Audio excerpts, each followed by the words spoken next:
sunlight, morning, early breeze, lover's daylight opening, windows whispering our name. Inside this first light hideaway, red September, silver dawn,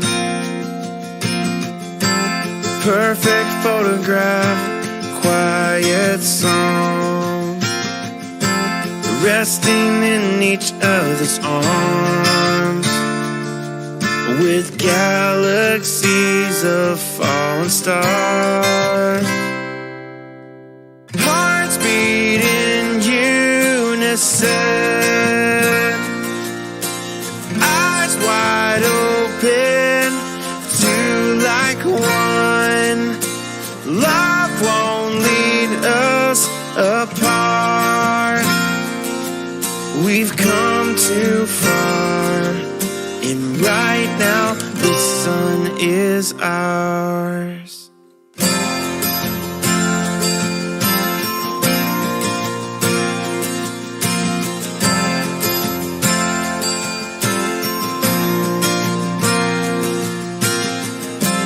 Let the tides come and go, every moment an afterglow. I'm forever by your side. Your beauty leaves me mystified, breathing in the quiet air, untold stories still to share. You're the flame inside my heart, love like two eternal sparks, hearts beat in unison, eyes wide open, two like one. Love won't lead us apart. We've come too far, and right now the sun is ours.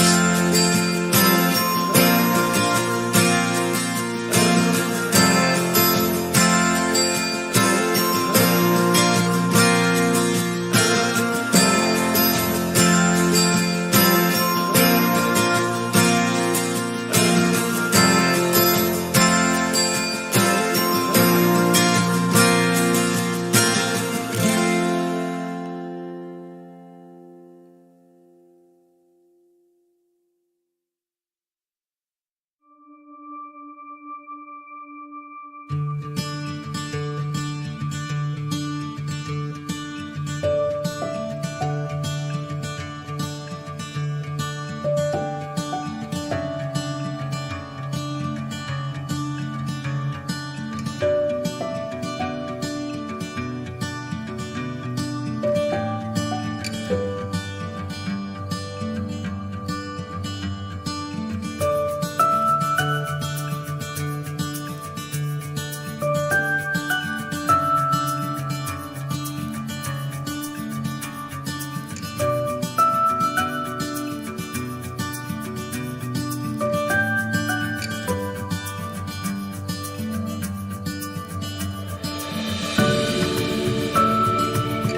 California day was the first night of the rest of our lives, and there's a wildfire above us when the sun goes down. It feels like we're losing our minds, but it feels right as long as you're around. This moment plays on like an anthem.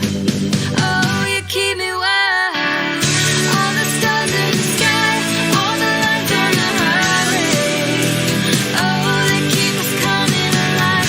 Grab my hand in the dark, lightning straight to my heart. Oh, you give me every time. Don't want anything new, I got nothing to lose. All I need is beside me in the front seat.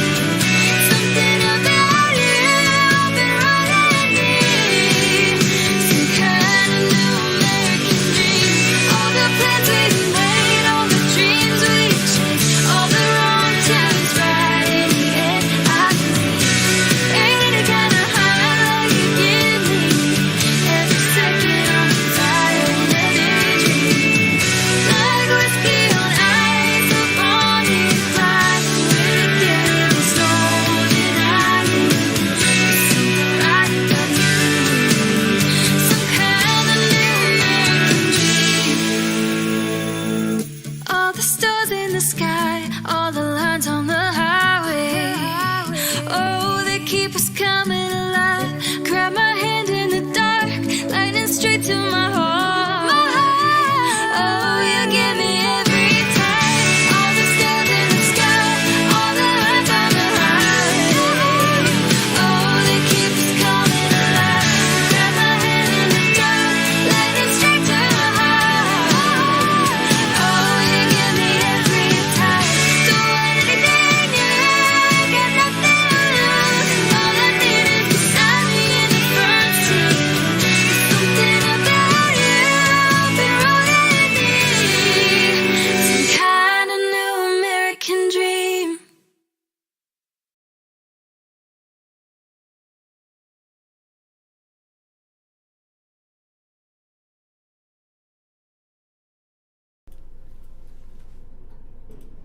Good morning, everyone. It's a beautiful day in Burnsville, Minnesota. Coming at you from these mean streets.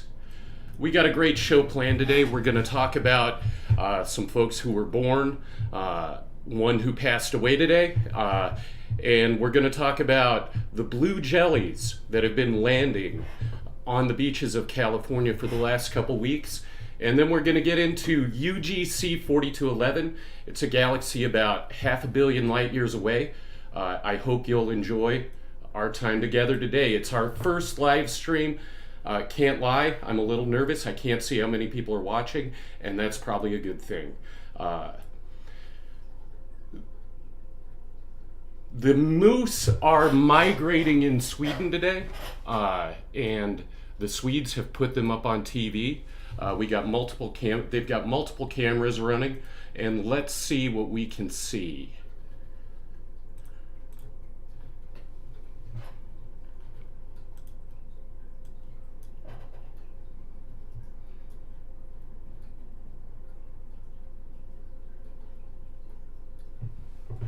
Looks like a female to me.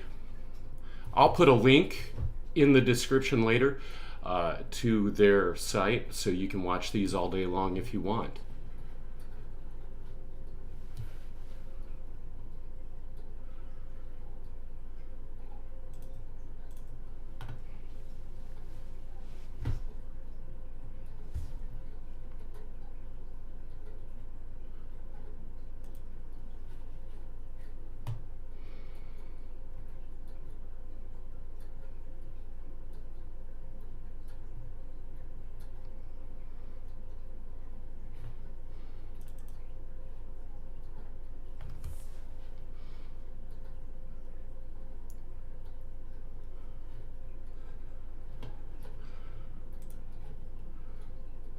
All right, I guess that's enough of that. All right, so blue jellyfish. They're not actually jellyfish, but they've been washing up on the shores of California, up on the beaches. And want to talk about them a little bit. Give me a moment here. I'm still learning this technology, but we're going to get better as time goes on.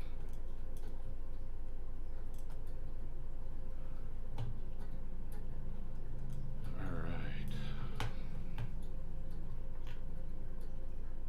The way down the beach. You see them? Look at this. It's incredible. Just all the way here. I thought they were stones at first, but they actually are Velella. Look at this. Aren't they beautiful? Must be the currents that bring them in because they have their own no steering except for their sails. All the way here. All the way there.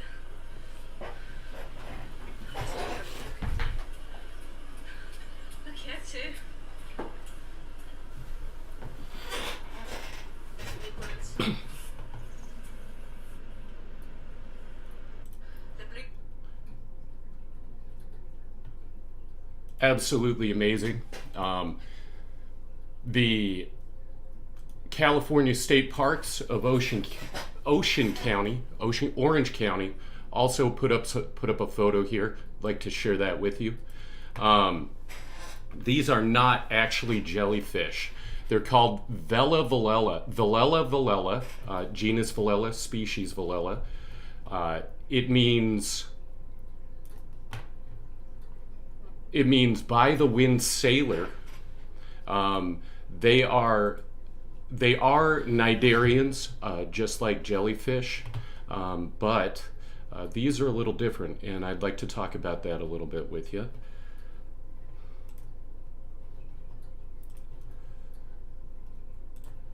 All right, so they have arrived on the shores of California before. The last time was in 2015. This photo is from a certain magazine, Nat Geo. I will put up a link to this story also. Or I'm sorry, this link is in the show notes. Just going to show this one picture. Nat Geo is owned by Disney, and I can't afford a copyright infringement with Disney. I'd have to get a lot more donations to be able to afford a fight with them.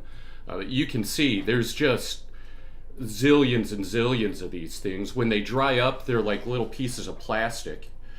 Here's a few facts about them. They're about 1.5 to 3 inches long. The sail actually catches the wind, and they inhabit only the Pacific Ocean. The blue color. Let me get this picture of them back down here.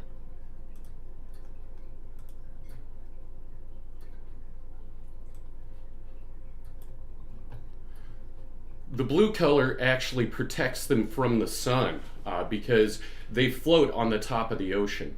And their predators are just mollusks and sea slugs. Now these sea slugs, they actually do eat a whole lot of jellyfish and other Cnidara. The reason all these little creatures like this, they've got stinging cells in the little noodles at the bottom of them, and those stinging cells, when these slugs consume them, they're able to pass those cells through their gut without deactivating them, and then they move the spines onto the ends of their feet, and that allows they themselves to not only to catch their prey, but as a defense mechanism from animals that would predate them. Okay, so talking a little bit about the life cycle here. First of all, these are in the same family as jellyfish, or not family, phylum, as jellyfish, gorgonians, some corals, not all, and sea anemones. And let me just throw up a few little videos of these things. We got jellyfish.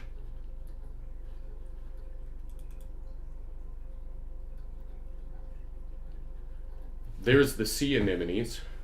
Now these Velella Velella, they've got the same kind of tentacles coming out as these sea anemones do. And the tentacles are actually hollow. They're like straws, and they've got hairs in them. And those hairs, they kind of wave water through. And then there are stinging cells in there that paralyze potential prey. And then there's other cells that kind of form like small stomachs. And those stomachs will envelop little zooplankton and fish eggs, bits of fish, anything that can possibly be digested and converted into energy. And they'll consume them, digest them, and then open up later to release the waste. And those hairs just kind of keep pushing water through. So they're called filter feeders. Right here we've got some coral, and I believe this is another sea anemone. And then this is called a Gorgonian, I believe. Gorgonian. So the Gorgon, in Greek mythology, the Gorgons were the snakes with a human head, and with the snakes coming out of their head, basically Medusas. And that's actually what what jellyfish are called, is Medusa. The jellyfish were that's their phase, right? Jellyfish, that Medusa phase is actually just it's solely the reproductive phase of the organism. So I'm borrowing this from the Smithsonian Institute. This is not Velella Velella. This is just standard jellyfish. But let me just show their life cycle here. I'm going to check to make sure you can actually see this. So we could say their life cycle begins with a fertilized egg. The egg becomes a planula, which is like if you could see one of these, it looks almost like there's a little worm in there. And it's got bunches of little hairs. It's got bunches of little hairs on the outside here, which it uses to move around, swim around a little bit in the ocean. That will attach to the bottom of the ocean, and then it becomes those polyps, basically all those little noodles that push water through them.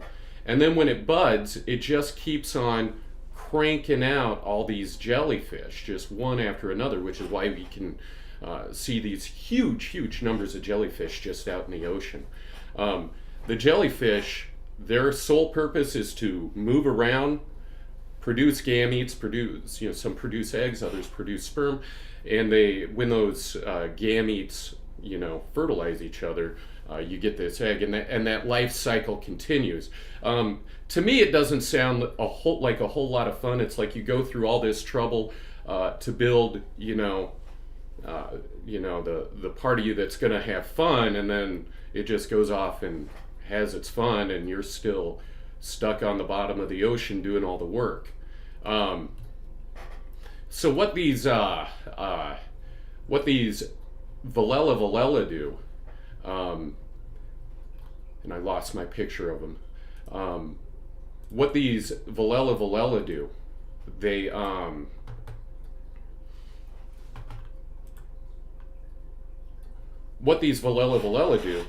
they instead float on the top of the ocean.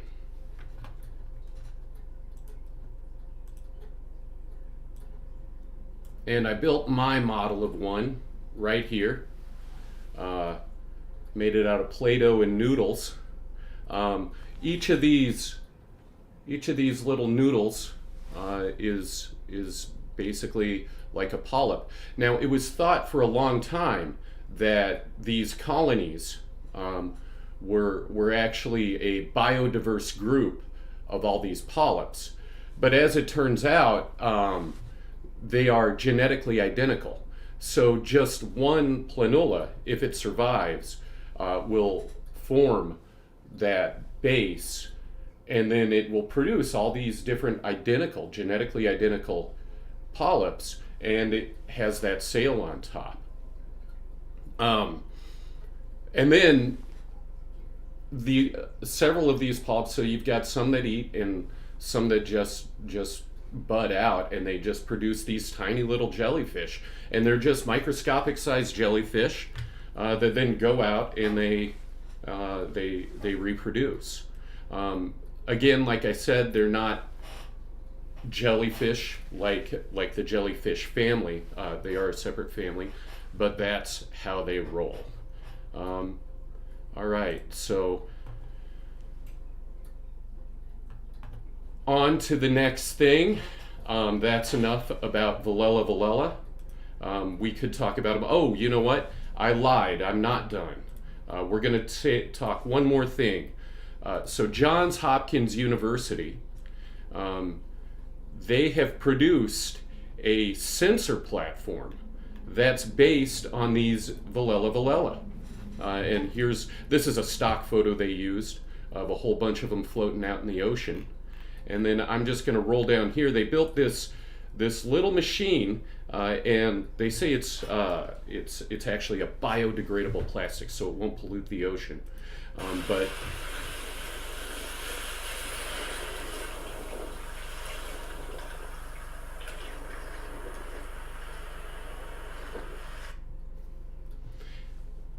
that little machine, the first sensor they put in it was a salinity sensor, but they're saying it can actually carry temperature sensors,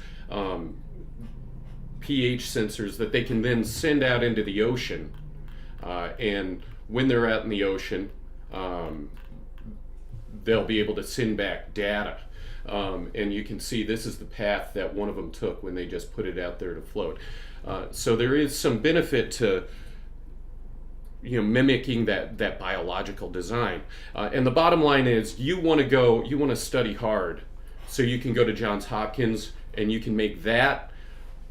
Otherwise, you'll be at home making this and putting it on YouTube.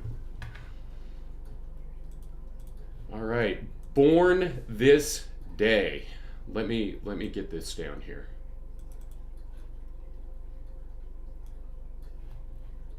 Let me get my show notes down here. Born on this day, May 2nd, 1947, James Dyson, British inventor. I'm sure everybody has seen the Dyson vacuum at Walmart. He actually didn't study science or engineering. He studied art, interior design, and industrial design.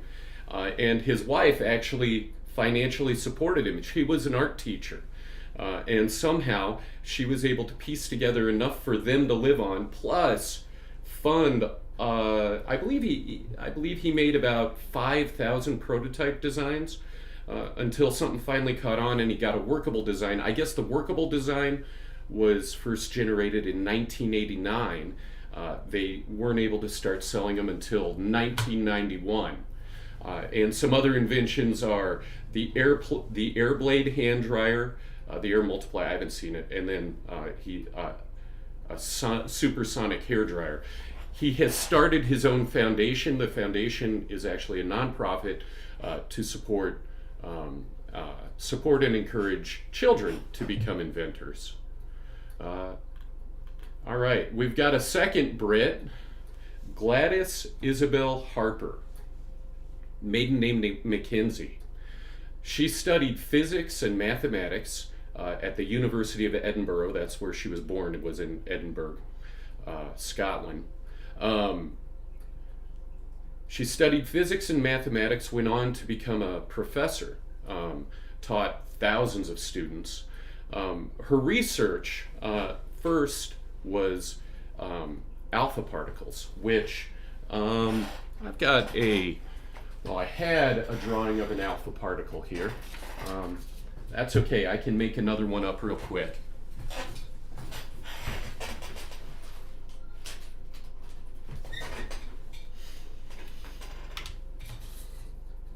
All right, so alpha particles are charged radiation.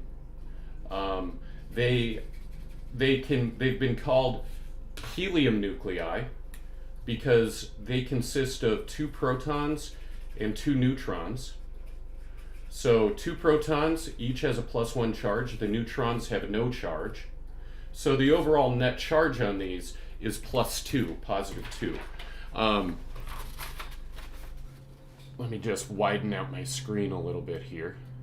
All right, so I put the protons in pink, the neutrons in that tealish color. The neutrons are sticky. They kind of hold the whole thing together, but they also hold those protons apart from each other. Because those protons have an identical charge, they want to repel each other, just like if you put 2 north poles together on a magnet. Because this has a +2 charge, its trajectory easily gets altered by other charged matter.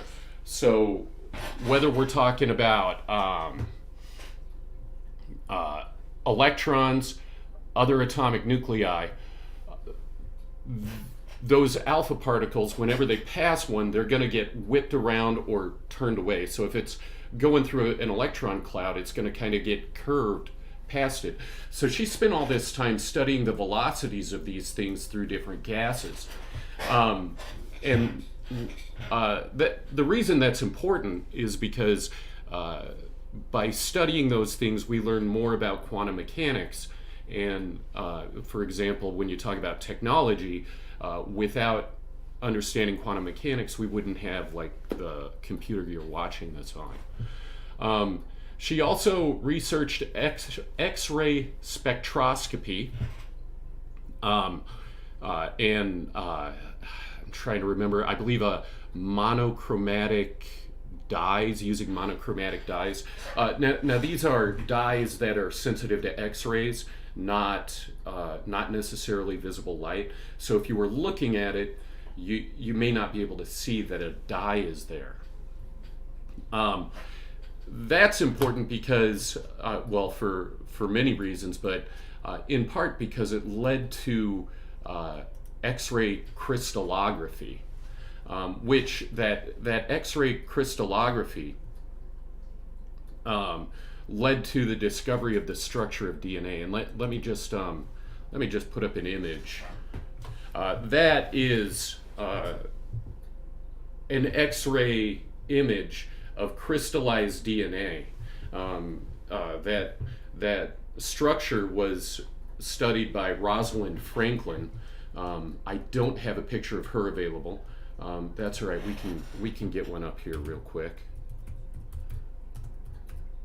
She spent years and years studying the structure of studying basically DNA, doing X-ray crystallography.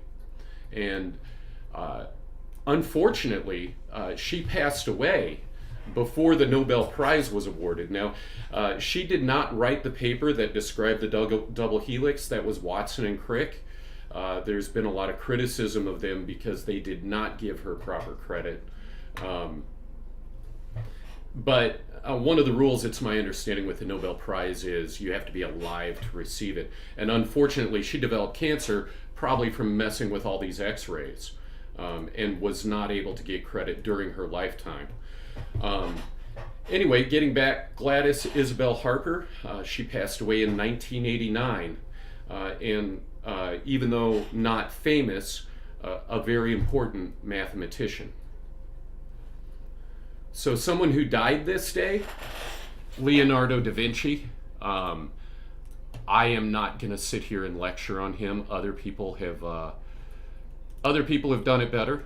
So I am just going to bring down a video here, and we are going to let this gentleman tell us all about it, and changing the speed a little bit so it'll go through quicker. And we are going to get that full screen and listen to what he has to say. Facts about Leonardo da Vinci. Leonardo da Vinci was born on the 15th of April, 1452 CE. He was born in the town of Anciano, near Vinci, in Florence, Italy. Leonardo da Vinci's full name was actually Leonardo di Ser Piero da Vinci, which means Leonardo, son of Sir Pierre from Vinci. Leonardo da Vinci was the illegitimate child of his father, but that wasn't a bad thing for Leonardo da Vinci. It was actually a good thing, because it meant he was about to follow his father's footsteps in his father's profession. He was free to pursue any interest he had, which ultimately led to the creative arts.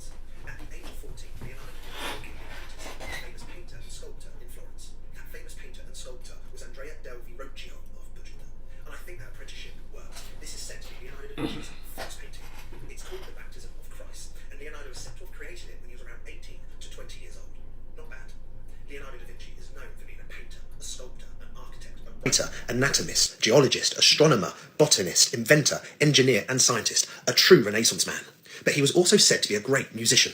It's said he played the flute and the lyre to a very high ability, and he used to perform for large gatherings of nobility. The two most expensive paintings in the world were both created by Leonardo da Vinci. This painting here, called Salvator Mundi, was sold at auction for $450 million. The most expensive painting ever sold at auction. The Mona Lisa. In 1962, it was insured for $100 million. In today's money, that's around $900 million. But even if you had $900 million, $1 billion, $2 billion, you can't buy this painting. It is beyond price. Truly priceless. And without doubt, the most famous painting in the world ever. The Last Supper, the second most famous painting by Leonardo da Vinci. And the question is this: is the conspiracy behind this painting true or false? This painting features heavily in the Da Vinci Code. And what the Da Vinci Code states is there's a hidden message in this painting. Basically, Leonardo da Vinci was telling the world that this person here was Mary Magdalene, Jesus Christ's wife, and that she is the Holy Grail. Do you think that's true, or do you think it's just a load of, you get what I mean? But as always, remember to like and follow, and have a nice day.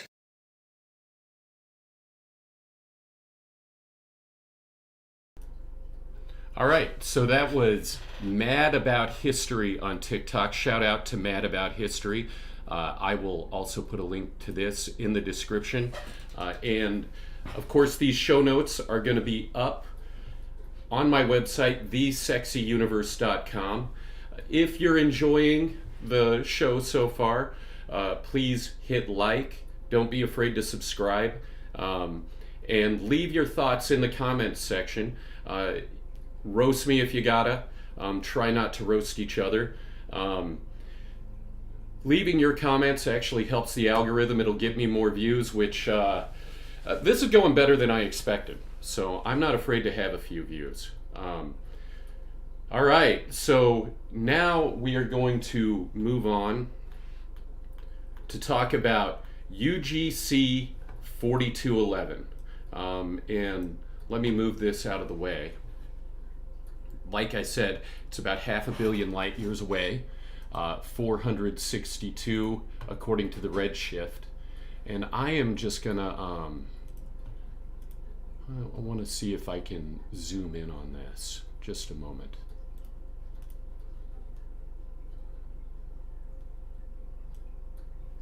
All right. This is Simbad, S-I-M-B-A-D.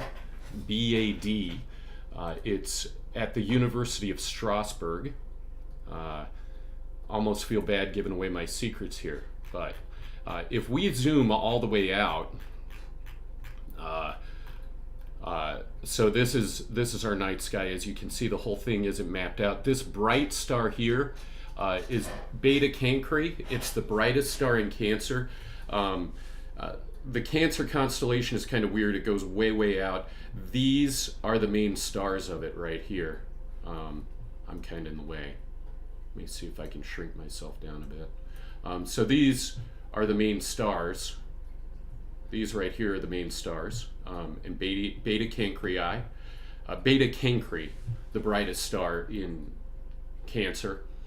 And when we zoom in, we can keep going and going and going.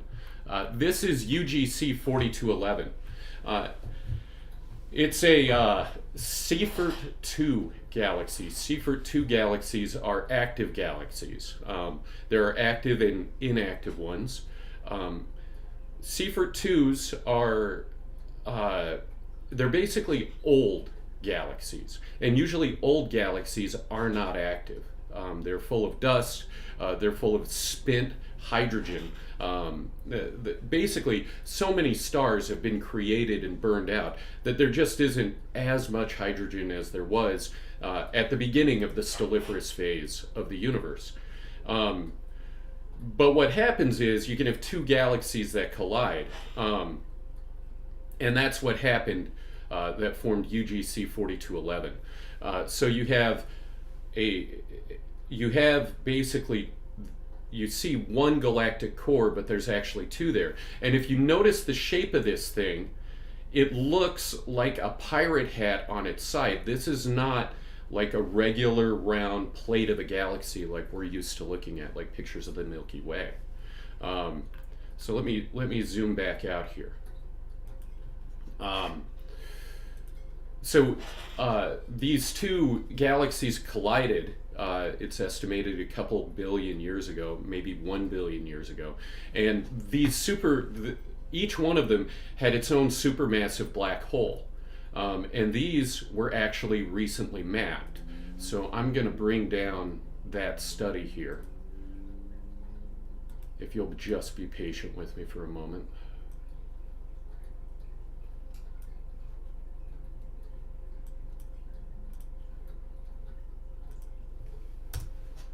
And I apologize, the links are taking a little longer than I wanted them to. Let's see if I can just open it from my desktop.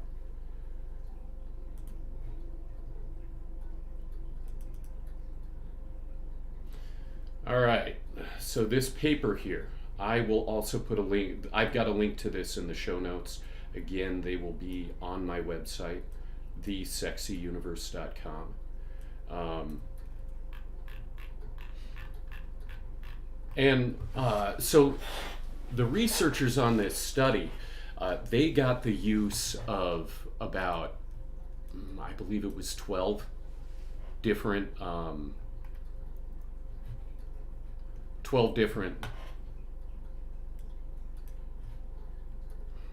apologize, just a moment here. So they got the use of 12 different telescopes. They of course mentioned that included Hubble, because Hubble is so well known, and everybody's so proud of it. It's been around for about 20-something years. So here is where they zoomed in. You can see the galaxy, and zooming in you can see what look like two accretion disks. With a black hole, it's very dense. It's very heavy. Each of these weighs hundreds of millions of has the equivalent weight of hundreds of millions of suns. I believe the lighter one is 125 million suns heavy, and the heavier one is 200 million suns heavy. And what happens, they start sucking in everything around them, and everything starts spinning really, really, really fast.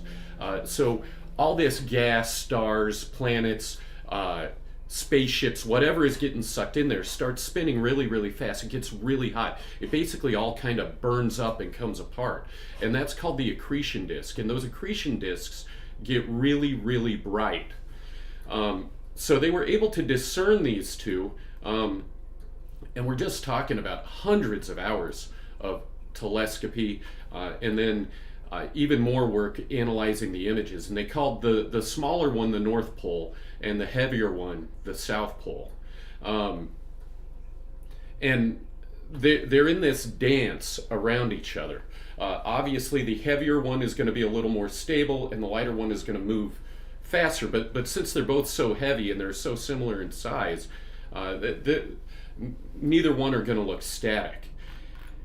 And right now, they are about 230 parsecs.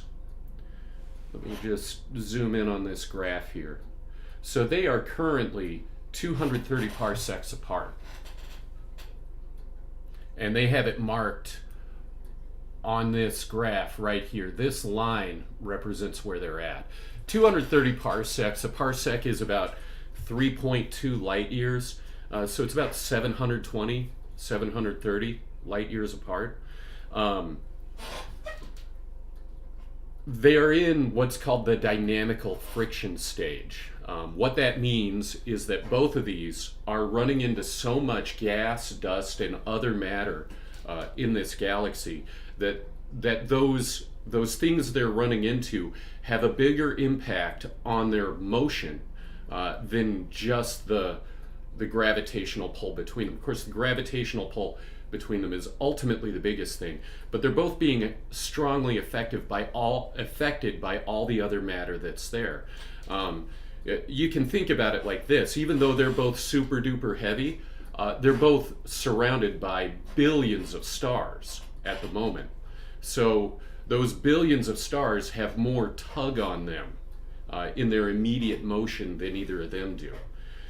In the next phase, and they're right on the line, you can see they're right on the line to move to the next phase, stellar hardening. That stellar hardening phase, they become basically their gravitational pull on each other, they get close enough that becomes the only thing that really matters to their motion. And they're going to stay in that phase for about 900 million years. During that 900 million years, they'll get closer and closer together, and eventually it'll get to where it's just those two black holes and the massive gas cloud that's around them.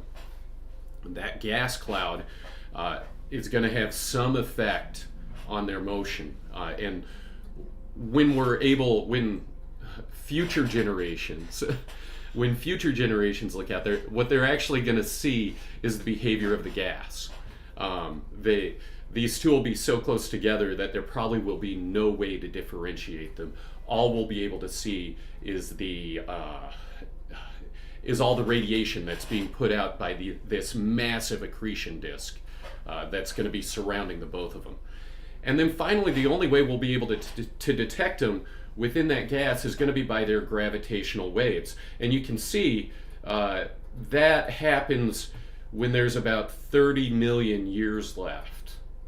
And then, and at that point, they're going to be only, a light year apart. By the time it takes over, there'll be a tenth of a light year.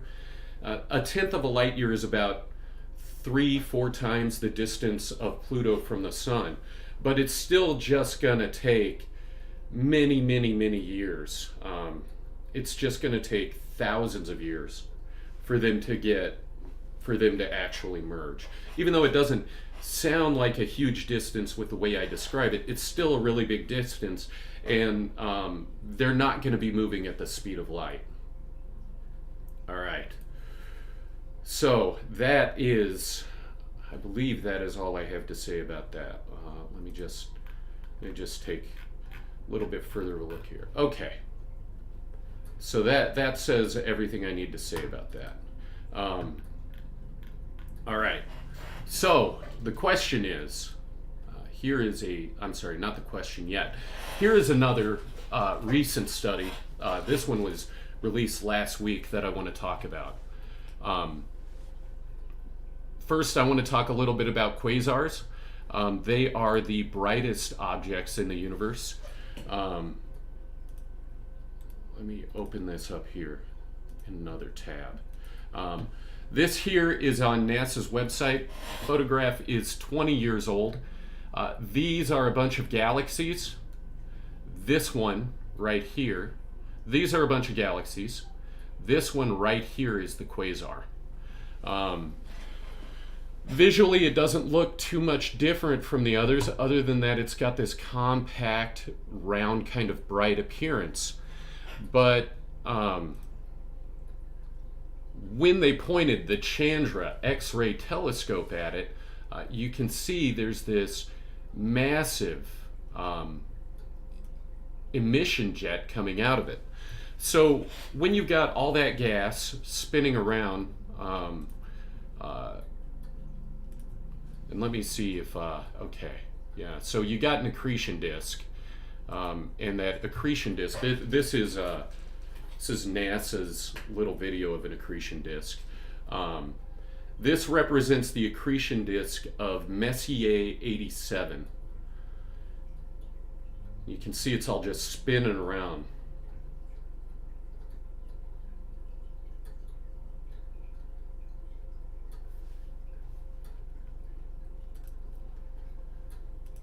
And that accretion disk is going to produce an emission jet. I can't linger on that one. That is going to be copyrighted. But let me just see if I can zoom in a little bit here. This is the jet coming out of Messier 87. So that accretion disk is the same galaxy that this emission jet is coming out from. And that emission jet it's initially gamma rays and X-rays. The further apart galaxies are, the faster they are moving away from each other. And that's not because of the galaxy's motions themselves. It's because the space in between everything is expanding. And that expansion is called dark energy. So that emission jet, probably the reason we're able to see it is because it's so redshifted. Let me tell you, for those who don't know, let me just explain a little bit about redshifts.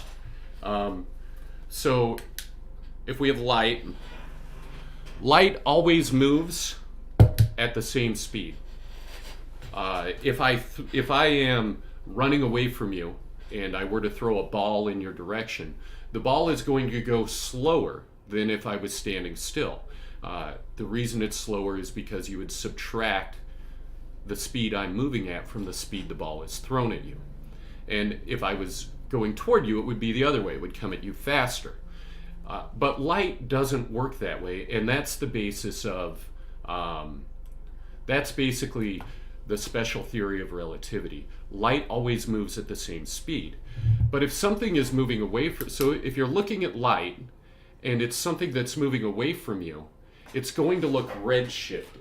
It's going to appear a little bit more red. And if something's moving toward you, it's going to appear a little more blue. So redshift is light that's going away from you, and blue is light that's going toward you. And that really doesn't make any sense to us, that it should work that way. But it's actually how it works. And the reason Einstein called that the special theory of relativity is because everything that happens in our universe, all speeds are relative to the speed of light. The speed of light is the constant. Now on here we have our visual spectrum. The blue side is the more energetic, and the red side is the less energetic. But you've got this whole electromagnetic spectrum that goes beyond it. And at the slow end here are radio waves, and at the fast end are gamma rays. So gamma rays, X-rays, ultraviolet light, those are the powerful side. Infrared, microwave, and radio waves are on the lighter side. And this image is from NASA, so it's in the public domain. So when we look at these quasars, what's coming off of them is super energetic. It's gamma rays and X-rays. But because they're moving away from us so quickly, we are able to, we basically pick it up as radio waves. So most quasars are way far distant from us, and they're moving away very rapidly. So you have to use these huge radio telescopes to detect them. So type 2 quasars, most of them are actually closer to us. They're nearer, relatively nearer. And a lot of their light is partially obscured by gas and dust. So they're these galaxies that have lots of gas and dust in them, which means they're older galaxies. They've used up a lot of their hydrogen. Now, in this study that was published last week, the researchers used the Isaac Newton telescope. Here's a picture of it. This is the Google Maps image of it, Google Earth. These islands are off the coast of Morocco. They're actually owned by Spain, or not, maybe not owned, they're Spanish territories. That's where the Isaac Newton telescope is located. And I'm gonna see if I can pull up this recent study. Got the PDF up here. All right, so this study says, what these authors found, they kind of put their conclusion up in the title here, that galaxy interactions are the dominant trigger for local type 2 quasars. And local, by local, they mean close to the Milky Way. That's all relative. Instead of 15 billion light years, they're talking, a couple billion light years or a couple 100 million light years. And what they did, they looked at the shapes of these quasars. And they broke them up into, they classified them as either being normally shaped. Here are the normally shaped ones. If you look at these, some of them look a little bit eggish. This one kind of resembles the Milky Way, but mostly they're round and they look pretty normally shaped. And I believe there were 22% of them that they looked at were shaped like that.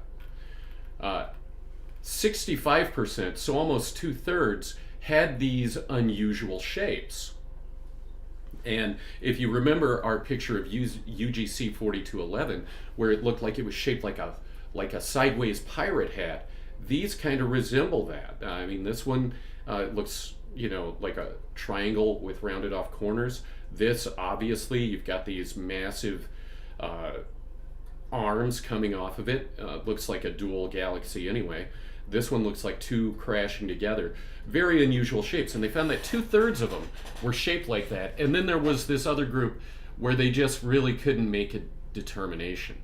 And they said their limitation was that they just didn't have enough data and enough tools to analyze it to figure out whether or not these others had any abnormalities in them.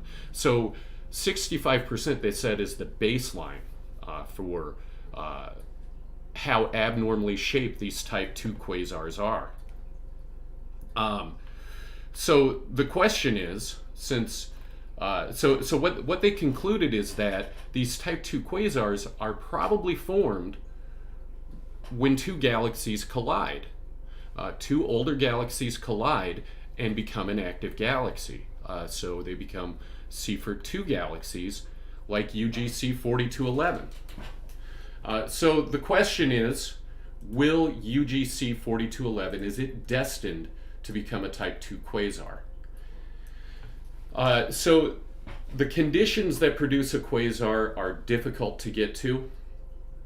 The supermassive black holes need to consume and disperse, so they basically need to suck into their accretion disks at a minimum 1/5 of a solar mass every year. So 1/5 of the sun at least needs to get sucked into that accretion disk, and a whole lot of it converted into, just burned out and converted into gamma radiation.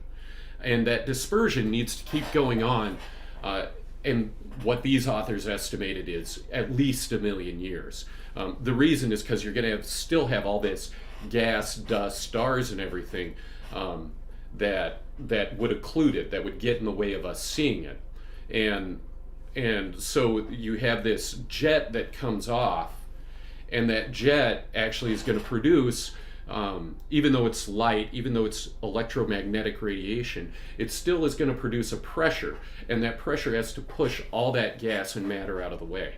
And that needs to be maintained for at least 1 million years to get enough stuff out of the way for it to be visible. And then the typical lifetime of a quasar is somewhere between 1 million and 100 million years, which, if you think about the age of the universe being 15 billion years, 100 million years just, even at that longest lifetime, 100 million years just isn't very much of that. We'd be talking about maybe 2/3 of 1% of the entire age of the universe. Now, when we look out, I believe it's something like 750,000 quasars have been identified, because the universe is just that big and there's that many. Anyway, the gas dispersion phase of the supermassive black holes in UGC 4211 is at least 900 million years away. So it's possible we could know by then by the time it reaches that phase where they're so surrounded by gas that you'd have almost one big unified accretion disk. So 900 million years from now, our progeny, the future generations, they'll be able to know, and maybe my brain will get preserved long enough, like in how they do it with the heads in I don't know, I can't remember the name of the show, but there was a cartoon where they preserve people's heads in jars. The upside is I can make a bet, even though I think it's unlikely that you'll get a Type 2 quasar out of it.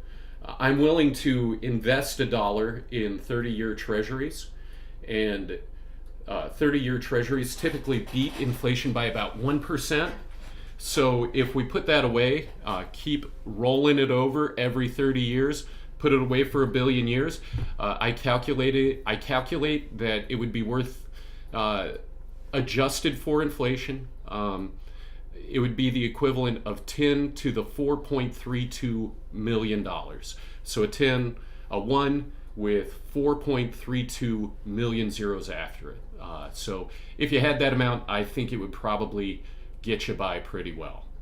All right, so we are going to end this off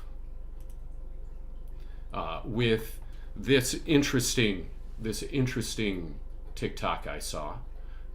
Let me bring it up here. And this guy, Jason P. Pargin, he does have a YouTube channel. I'll put a shout out to him. He is a best-selling author, not best-selling novelist, and he gave this interesting fact that I'd like to share with you. So give me a moment, and we'll get that going.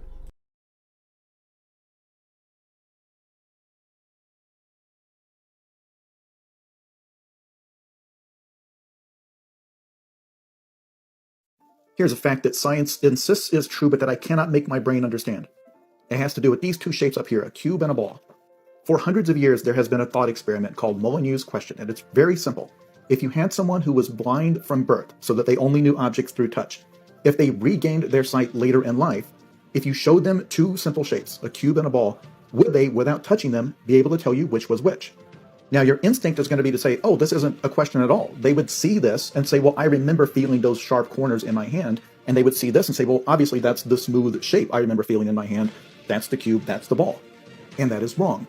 We know this because in 2011, after hundreds of years, they were finally able to do the experiment. They found 5 subjects who had all been born blind and then regained their sight with surgery much later.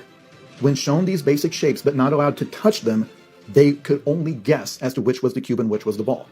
They could not automatically map what they saw onto what they felt. And this is just one of the fascinating things you learn when hearing from people who regained their sight later in life. So many things you take for granted, like the fact that objects that are far away are smaller in your vision, they were shocked to see. And in fact, something they really struggle with is trying to figure out how far away something is just by looking at it. In other words, your eyes are not seeing the world as it exists. Your brain is mapping a world onto what you see. And even though I just said that, I still can't really grasp it.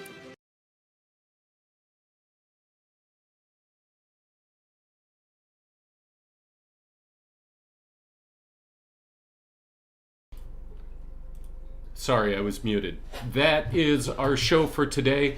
If you enjoyed this content, please hit like, hit subscribe. If you are a researcher, an author, and you would like to be on the show, if you'd like to become known in these YouTube streets, then hit me up. Let me know. You can find me on Instagram. You can find me on, you can go to my website. You can email me, camwadam, CAMWADAM, at thesexyuniverse.com. We'll see if we can get you a little bit better known. We'd like to hear about what you're doing. Even if you're a graduate student, we'd like to hear about what you're doing and get you on the show. And we're just going to end this off with some wisdom from our president, Sleepy Joe. Best way to get something done, if you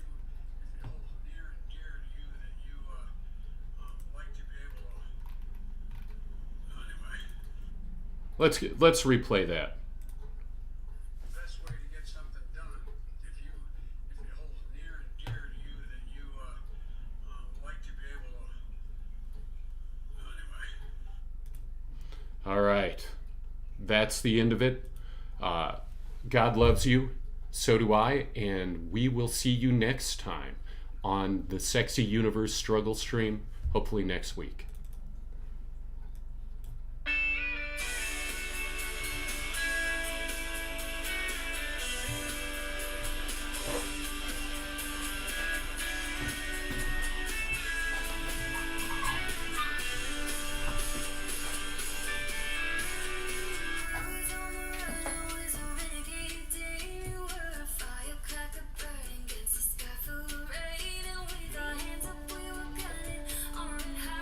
See you next time.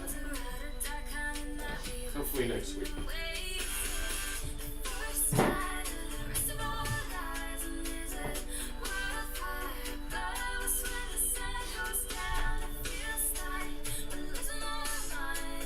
Feels right as long as you're around. Your heartbeat sounds to me like freedom. Oh, you keep me wild. All the stars in the sky, all the lights on the highway. Oh, they keep us coming alive. Grab my hand in the dark, light it straight to my heart.